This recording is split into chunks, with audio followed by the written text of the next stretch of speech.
اس کی طرف رجوع کریں گے. اور آج کھجوروں کا اتوار ہے اور یسوع مسیح کا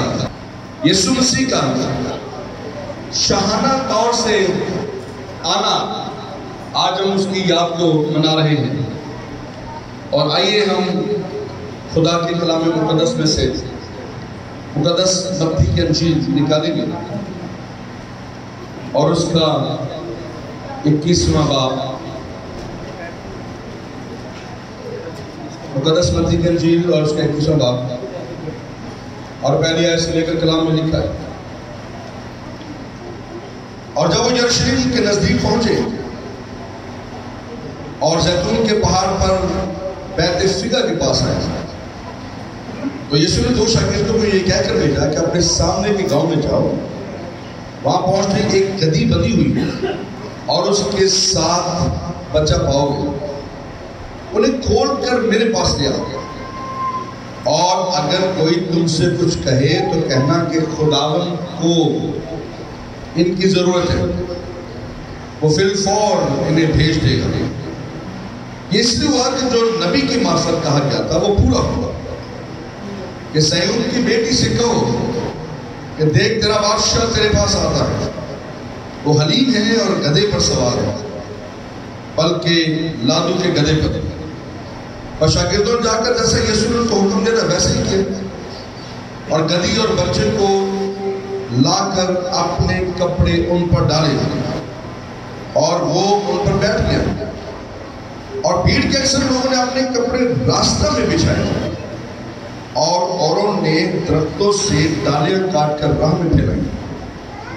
اور بھیڑ جو اس کے آگے آگے جاتی اور پیچھے پیچھے چلی جاتی تھی پکار پکار کر کہتی تھی، ابن آدم کو ہوشنا، مبارک ہے وہ جو خداوند کے نام سے آتا ہے، عالم بالا پر ہوشنا.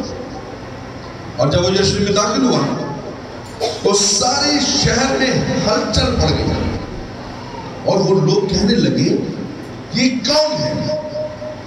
بھیڑ کے لوگوں نے کہا یہ گلیل کے ناصرت کا نبی یسوع ہے.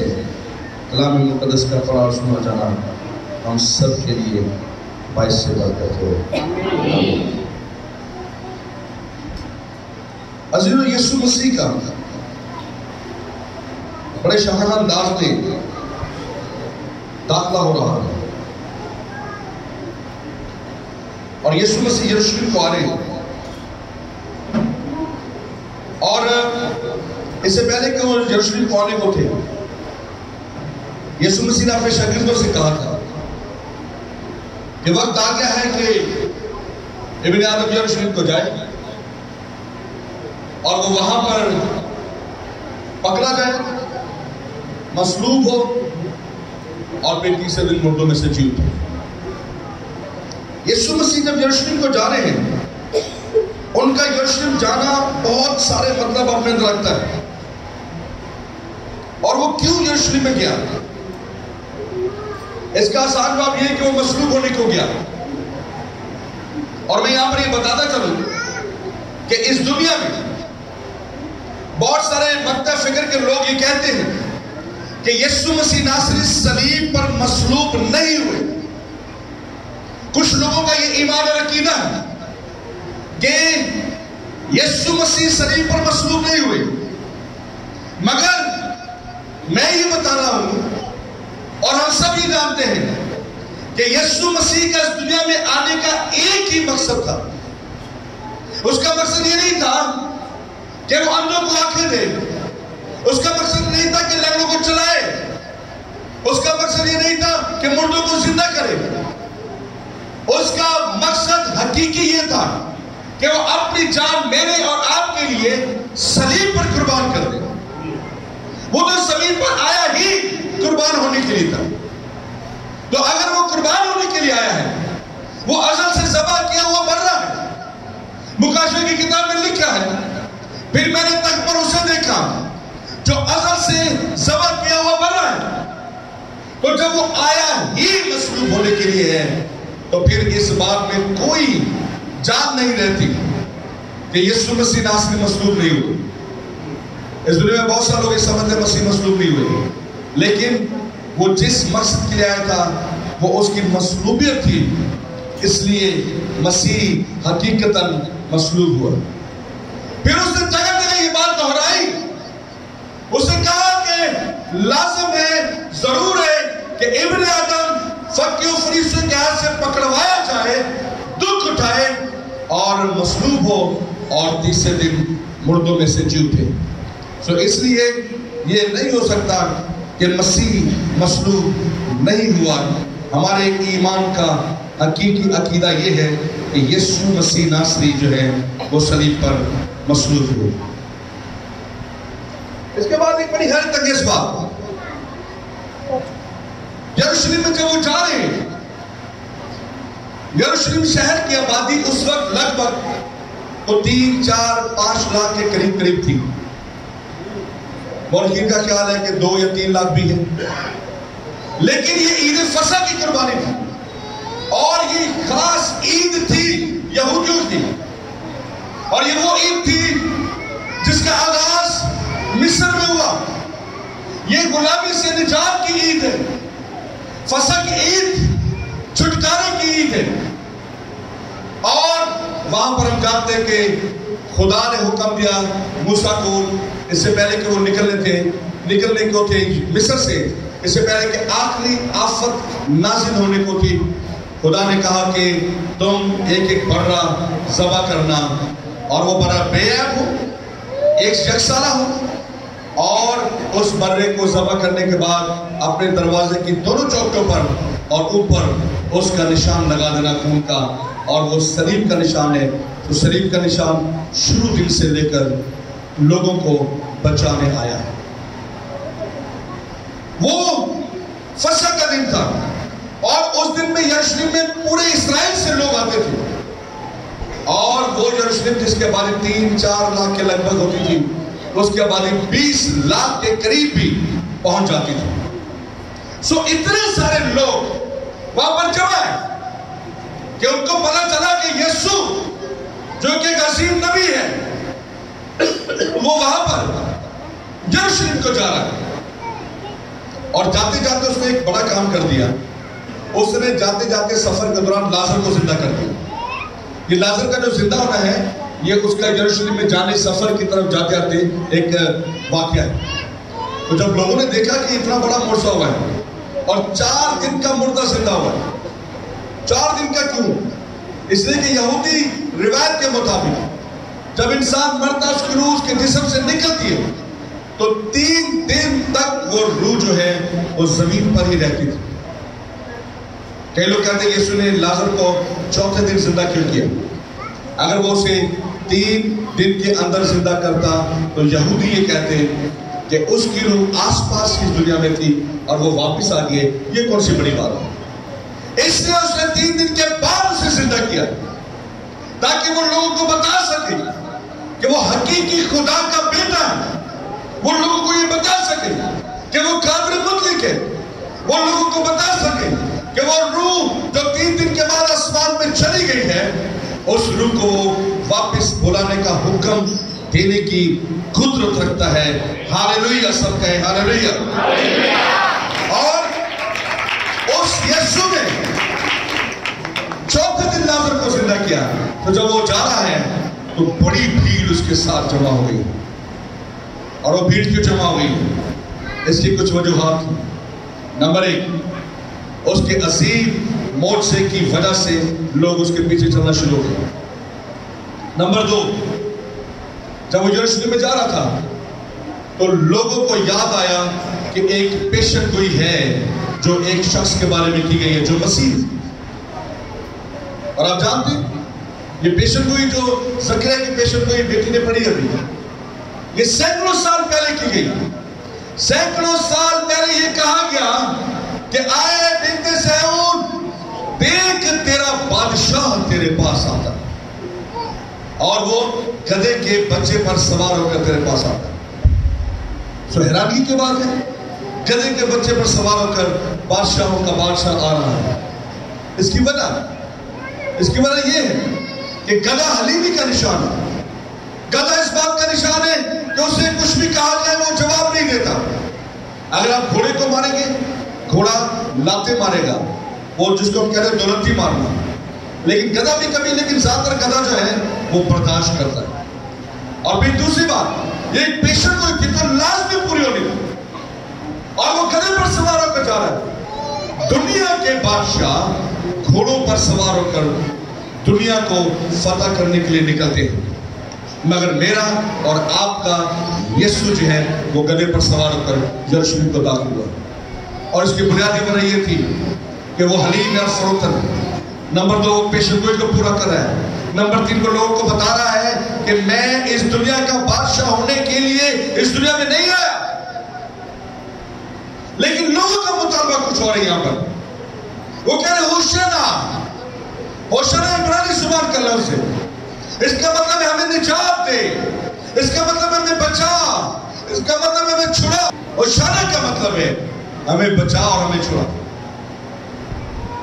وہ یہ کہہ رہے تھے، یہ مسیح اس کے موجوں سے وہ یہ سمجھے کہ یہی وہ مسیح ہے جو آنے والا تھا، اور حقیقت یہی ہے. اس کے بڑے بڑے کاموں سے وہ یہ سمجھے کہ اب ہماری نجات قریب ہے، اب ہمیں بادشاہی ملنے کو ہے، اب ہم بادشاہ بننے کو ہیں، اب ہم آزاد ہونے کو ہیں، اب ہم سیاسی طور سے ایک بڑا مقام پانے کو ہیں. آج بھی کبھی کبھی جب ہم یسوع کے ساتھ چلتے ہیں تو ہمارا جو ایجنڈا ہوتا ہے وہ سیاسی ہوتا ہے.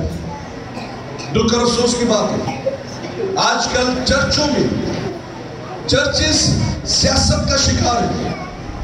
چرچوں کے اندر سیاسی سوچ آئی ہوئی ہے، چرچ کے لوگوں میں سیاست کی سوچ ہے، عہدوں کی سوچ، بڑا بننے کی سوچ، اسٹیج پر آنے کی سوچ، ہار پہنانے کی سوچ، اپنے آپ کو دکھانے کی سوچ. لیکن یاد رکھیے گا، جب میں مسیح کے 12 شاگردوں پر غور کرتا ہوں تو میں دیکھتا ہوں ان میں سے کسی کے اندر یہ بات ہمیں نظر نہیں آتی. کوئی بھی اس کے 12 شاگردوں میں سے ہمیں نظر نہیں آتا کہ مسیح کے ساتھ ساتھ وہ آگے بڑھنا چاہتا ہے.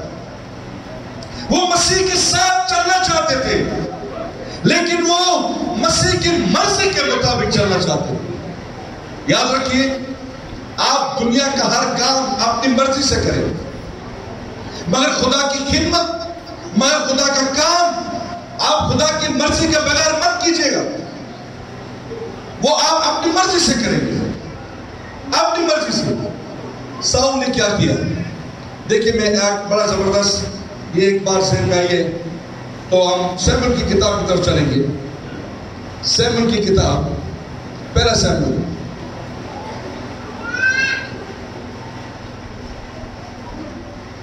پہلا سیموئیل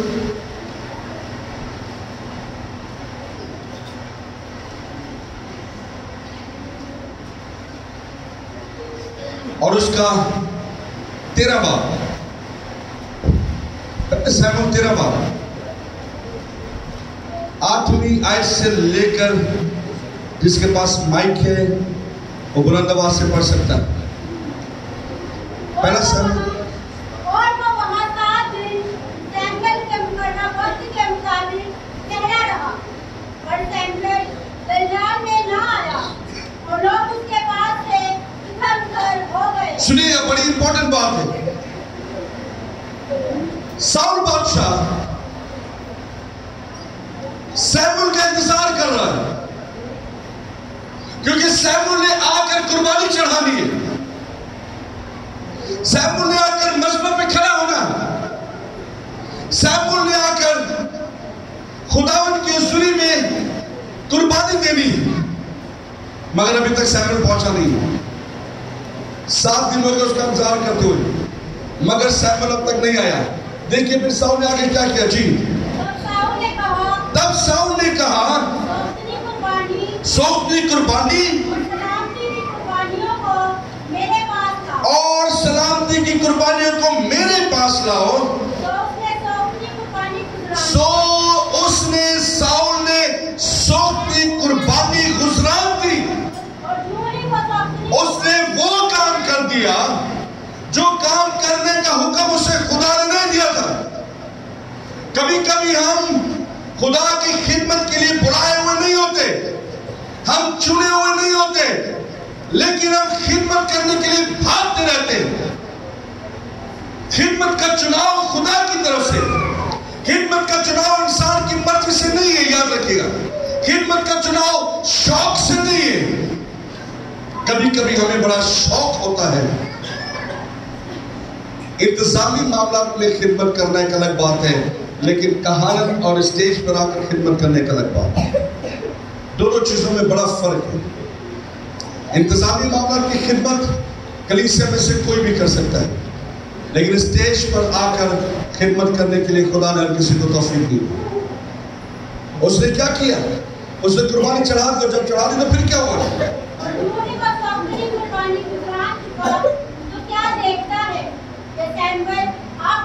جیسے اس نے سونپ دی قربانی گزرانی، سیموئیل آ پہنچا،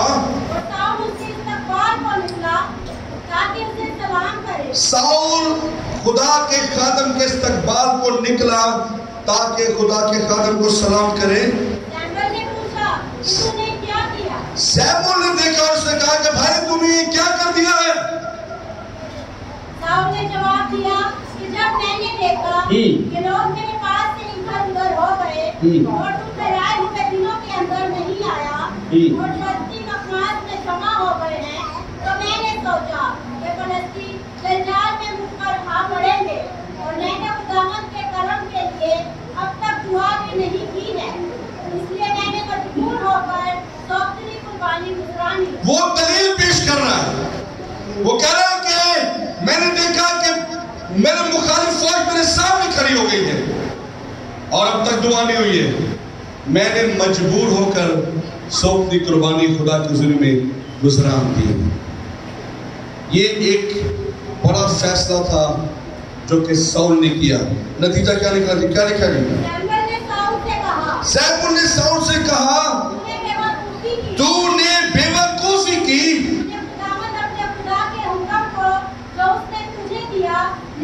تو نے خداوند کے حکم کو جو اسے تجھے دیا نہیں مانا، ورنہ خدا تیری سلطنت بنی اسرائیل میں ہمیشہ تک قائم رکھتا۔ جو بھیڑ یسوع کے ساتھ ہے، اس کا ایجنڈا میں آپ کو بتانا چاہتا ہوں، اس کا ایجنڈا ایک سیاسی ایجنڈا ہے، اس کا ایجنڈا تخت ہے، اس کا ایجنڈا یہ ہے کہ اب یہ بادشاہ بنے گا اور ہم اس کے ساتھ مل کر بادشاہی کریں گے۔ آپ جانتے ہیں ایک ماں شاگرد یسوع کے پاس آئی، اس نے کہا یسوع ناصری میری ایک التجا ہے۔ یسوع نے کہا بتا۔ اس نے کہا جب تو بادشاہی میں آئے، سنیے گا ذہن میں کیا ہے؟ دنیاوی بات، دنیاوی بادشاہ۔ کبھی کبھی جب ہم مسیح کے ساتھ چلتے ہیں ہمارے ذہن میں بھی ایسی دنیاوی سوچ آتی ہے۔ یاد رکھیے گا خدا کا گھر دنیاوی سوچ کے لیے نہیں ہے، خدا کی خدمت دنیاوی سوچ کے لیے نہیں ہے، خدا کا کام دنیاوی سوچ کے لیے نہیں ہے۔ اس لیے یسوع مسیح نے کہا تم نے مجھے نہیں بلکہ میں نے تمہیں چنا ہے۔ وہ کہتے ہیں میں نے تمہیں چنا۔ خدا اپنی خدمت کے لیے لوگوں کو چنتا ہے۔ اس نے کہا جب تو بادشاہ میں آئے تو میرے دو بیٹے ہیں، ایک تیرے سیدھے ہاتھ بیٹھے اور ایک تیرے الٹے ہاتھ بیٹھے۔ کبھی کبھی انسان ہوتے ہیں ایسی سوچ ہمارے اندر آتی ہے، ابلیس ایسی سوچ ڈالتا ہے، لیکن میں آپ کو بتانا چاہتا ہوں ایسی سوچ کو یسوع کے نام سے شکست دینے والے ہو۔ ایسی سوچ آپ کی خدمت کو، آپ کے مسیح کے ساتھ کمٹمنٹ کو خراب کر دے گی۔ ایسی سوچ کلیسیا میں انتشار پیدا کر دے گی، ایسی سوچ پرابلمز کریٹ کر دے گی۔ اور اگر کسی کا چناؤ خدا کی طرف سے ہے تو پھر خدا کی مرضی کو کوئی بھی انسان روک نہیں سکتا۔ سو ہم نے دیکھا کہ لوگ چیخ رہے ہیں، چلا رہے ہیں، بادشاہ کو ویلکم کر رہے ہیں اور کہہ رہے ہیں کہ تو ہمارا بادشاہ ہے، تو ہمارا بادشاہ بن جا۔ پر کیا ہوا؟ یسوع داخل ہوا، سکون سے جا کر بیٹھ گیا۔ کوئی تقریر نہیں، کوئی جلسہ نہیں، کوئی لوگوں کو اکٹھا کرنا نہیں۔ اور سنیے گا یہ بڑی امپورٹنٹ بات ہے، پھر کیا ہوا؟ لوگوں نے یہ دیکھا کہ یہ تو کوئی اور قسم کا بندہ ہے، یہ تو گدھے پر سوار ہو کر آیا ہے، یہ تو گھوڑے پر سوار ہو کر نہیں آیا، یہ جنگ نہیں لڑ رہا۔ دنیا کے بادشاہ جنگ لڑتے ہیں لوگوں کو فتح کرنے کے لیے، مگر سنیں میری بہن میرے بھائی، میرے اور آپ کے خداوند یسوع مسیح نے روحانی جنگ لڑی ہے، ابلیس پر فتح پائی ہے، اور اس نے لوگوں کو حکومت نہیں کیا بلکہ ہمارے دلوں کو اس نے فتح کیا ہے۔ اور یہ پوری دنیا میں یسوع کا نام سب سے زیادہ لیا جاتا ہے۔ مسیحیت دنیا کا سب سے بڑا مذہب ہے۔ مسیحیت آج دنیا کا سب سے بڑا مذہب ہے، سینکڑوں سالوں سے سب سے بڑا مذہب ہے اور آج تک ہے، اور دنیا میں سب سے زیادہ جس مذہب کو ستایا جاتا ہے وہ بھی مسیحیت ہے۔ اس کے باوجود ہم خدا کا شکر کرتے ہیں، میرے اور آپ کے یسوع نے کوئی تلوار نہیں چلائی، کوئی جنگ نہیں کی، لیکن وہ آج بھی دنیا میں حکمران ہے، دنیا اسے بادشاہ مانتی ہے، اس کے بادشاہ ماننے والوں کی تعداد دنیا میں سب سے زیادہ ہے۔ ہم اس بات کے لیے خدا ان کا شکر کرتے ہیں۔ لوگوں نے اپنے کپڑے بچھا دیے بھیڑ میں، اس کا مطلب کیا تھا؟ پرانے دور میں جب ویلکم کیا جاتا تھا بادشاہوں کو تو یہ اس کا ایک طریقہ کار تھا، کپڑے بچھا دیا، کھجور کی ڈالیاں بچھا دی۔ اس کا مطلب یہ تھا ہم اپنا سب کچھ تجھ پر قربان کرتے ہیں، ہم اپنا سب کچھ تجھے دیتے ہیں، سب کچھ تیرے حوالے کرتے ہیں۔ اور غور کیجیے گا ایک بات پر، وہ بھیڑ تو سب کچھ خدا کے حوالے کرنے کے لیے تیار ہے، جو ڈالیاں بچھا رہی ہے اس کے رستوں میں، جو اس کے رستوں میں کپڑے بچھا رہی ہے، ٹھیک 5 دنوں کے بعد، کتنے دنوں کے بعد جی؟ کتنے دنوں کے بعد جی؟ 5 دنوں کے بعد اس بھیڑ کا بیانیہ تبدیل ہو گیا ہے، اور پھر وہ بھیڑ کیا کہہ رہی ہے؟ کیا کہہ رہی ہے؟ اسے سلیب دو۔ وہ جو کہہ رہی تھی یہ بادشاہ ہے، وہ بھیڑ کے لیے اسے سلیب دو۔ وہ جو کہہ رہی تھی کہ مبارک ہے وہ جو خدا کے نام سے آتا ہے، وہ بھیڑ کے لیے اسے سلیب دو۔ جب انہوں نے دیکھا کہ اس کا کوئی سیاسی ایجنڈا نہیں ہے، یہ بادشاہ بننے کے لیے نہیں آیا ہے، یہ محض آدمی نہیں کروانے کے لیے آیا ہے، اچانک ان کا مائنڈ چینج ہو گیا اور انہوں نے کہا کہ اب اسے سلیب دی جائے۔ لیکن وہ یہ نہیں جانتے تھے یہ کام خداوند کی مرضی سے ہو رہا ہے، یہ کام آسمان پر لکھا جا چکا ہے۔ اور پھر ایک اور بات، فقیر فرشتوں کے سرداروں نے کہا ہم عید میں اسے نہیں پکڑیں گے، غور کیجیے گا اس بات پر، مگر انہیں عید میں ہی اسے پکڑنا پڑا۔ کیوں؟ اس لیے کہ یہ خدا کی مرضی تھی کہ وہ مصلوب ہو انہی دنوں میں، اور وہ بھیڑ جو اسے یہ کہہ رہی ہے کہ جو ہمارا بادشاہ ہے، لیکن وہ بھیڑ بعد میں اسے مصلوب کرنے کے لیے بے چین ہو گئی، اس لیے کہ ان کی دنیاوی سوچ پوری نہیں ہوئی تھی، دنیاوی سوچ ان کی ٹھنڈی پڑ گئی تھی۔ اور پھر مسیح کا یروشلم میں فاتحانہ داخل ہونا، پھر آگے ایک اور جگہ پر ہم پڑھتے ہیں، جب وہ یروشلم کے پاس آیا تو پھر پہاڑ پر بیٹھا، اس نے یروشلم کو دیکھا اور وہ رونے لگ گیا، لکھا وہ زار زار رویا۔ اس نے کہا یروشلم کاش اس دن کو تو جانتا جس دن کے لیے تجھ پر نظر کی گئی تھی، مگر وہ وقت آتا ہے کہ تجھے گھیر لیں گے، تیرے بچے پٹکے ماریں گے، اور پتھر پر پتھر بھی تیرا باقی نہیں رہے گا۔ اور مسیح کی پیشن گوئی بالکل حرف بحرف پوری ہوئی، اور 70 سالوں کے بعد اس شہر کو روم نے گھیر لیا، اسے تمام لوگوں کو ہلاک کر دیا، اور اس کے پتھر بھی رومی اٹھا کے لے گئے۔ کیوں اٹھا کے لے گئے؟ تاکہ اس کو دوبارہ نہ بنا سکیں۔ اس لیے میرے اور آپ کے یسوع مسیح کے منہ سے نکلی ہوئی ساری باتیں مکمل طور سے پوری ہوئی۔ عزیزوں، یروشلم میں جو مسیح کا داخل ہونا ہے اس کے دونوں پہلو ہیں۔ مسیح کی یرشلم میں داخل ہونے کے دو پہلو ہیں۔ اس کا جو ایک پہلو ہے وہ خوشی کا پہلو ہے، لوگ نعرے لگا رہے ہیں، لوگ خوش ہو رہے ہیں اور لوگ ڈالیاں بچھا رہے ہیں۔ دوسرا پہلو دکھ کا پہلو، وہ صلیب اٹھانے کے لیے آ گیا، مصلوب ہونے کے لیے آ گیا، اپنے آپ کو قربان ہونے کے لیے آ گیا، لیکن وہ صرف یہ چاہتا ہے ہم اسے حقیقی بادشاہ ماننے والے ہیں۔ کیا ہم اسے بادشاہ ماننے کے لیے تیار ہیں؟